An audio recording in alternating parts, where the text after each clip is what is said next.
नमस्कार. आपल्या सगळ्यांचे सोशल महाराष्ट्र न्यूज चॅनलमध्ये हार्दिक स्वागत. चला वळूया तर एका नवीन बातमीकडे. आजची बातमी.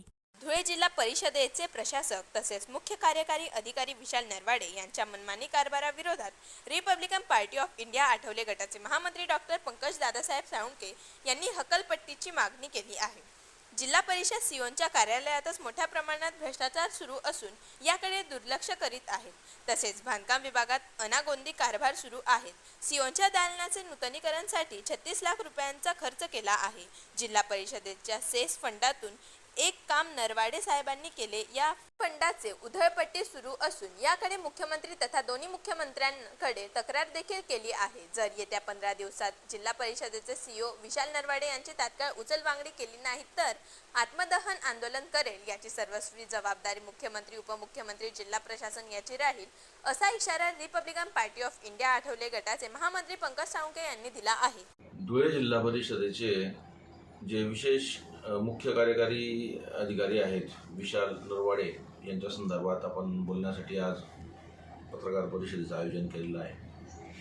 तर विशाल नरवाडे हे जे महोदय आहेत हे आज प्रशासनाचे मुख्य आहेत.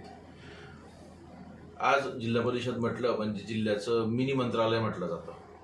या मिनी मंत्रालयामध्ये त्यांना भेटण्यासाठी रोज गोरगरीब आज या आपल्या धुळे जिल्ह्यामध्ये 4 तालुके आहेत. 4 तालुक्यांमधून वेगवेगळे गोरगरीब जनता त्यांना येते त्यांच्या प्रश्नांसाठी, परंतु हे महोदय त्यांना भेटत देखील नाहीत, कोणाला वेळ देखील देत नाहीत.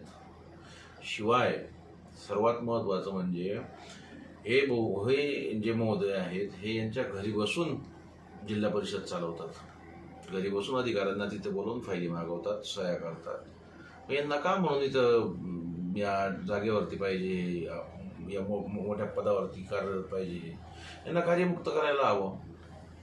त्याच पद्धतीने ठीक आहे, बाकीचे त्यांचे अजून जे इतरत्र भ्रष्टाचार आहेत ते इतके आहेत की जी काही लिमिट नाही. माझ्याकडे सगळे 1 पासून तर Z पर्यंत सगळे माझ्याकडे सगळे पुरावे सगळे दस्तावेज त्यांचे आहेत.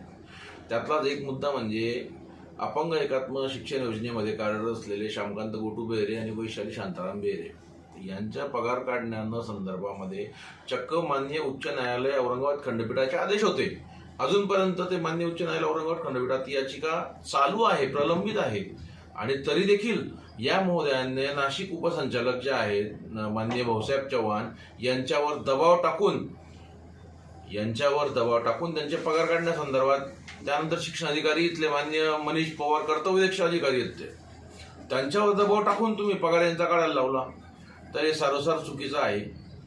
त्याच्यामुळे हे असे बरेचसे प्रकार आहेत.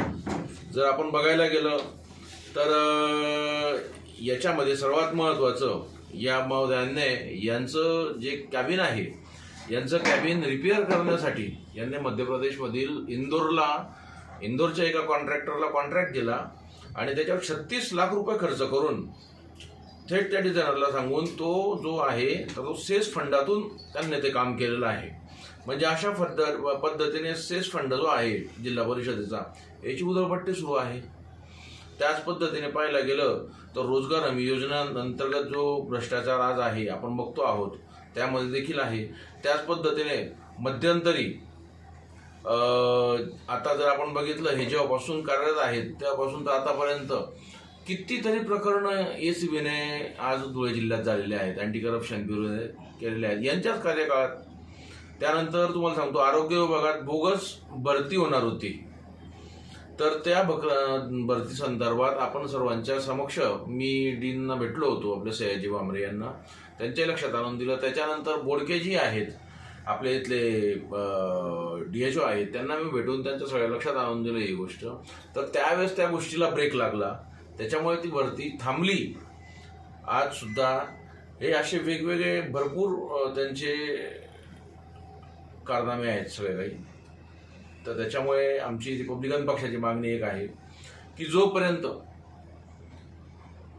येत्या 15 दिवसामध्ये या महोदयांना जर खुर्चीवरून यांची हकालपट्टी केली नाही, यांची बदली करा, यांची हकालपट्टी करा नाही, तर 16 दिवसानंतर मला स्वतःला कधीही आत्मदहन करावं लागेल. आणि त्याच जबाबदार खुद्द राज्याचे मुख्यमंत्री, उपमुख्यमंत्री दोन्ही, शिवाय ग्रामविकास मंत्री व पंचायत राज मंत्री राज्यमंत्री, प्रधान सचिव, आपल्या जिल्ह्याचे कलेक्टर महोदय हे देखील असतील. बातमी आवडल्यास चॅनलला लाईक व सबस्क्राईब करा व दररोज अशा नवनवीन बातम्या पाहण्यासाठी चॅनलला फॉलो करा. धन्यवाद.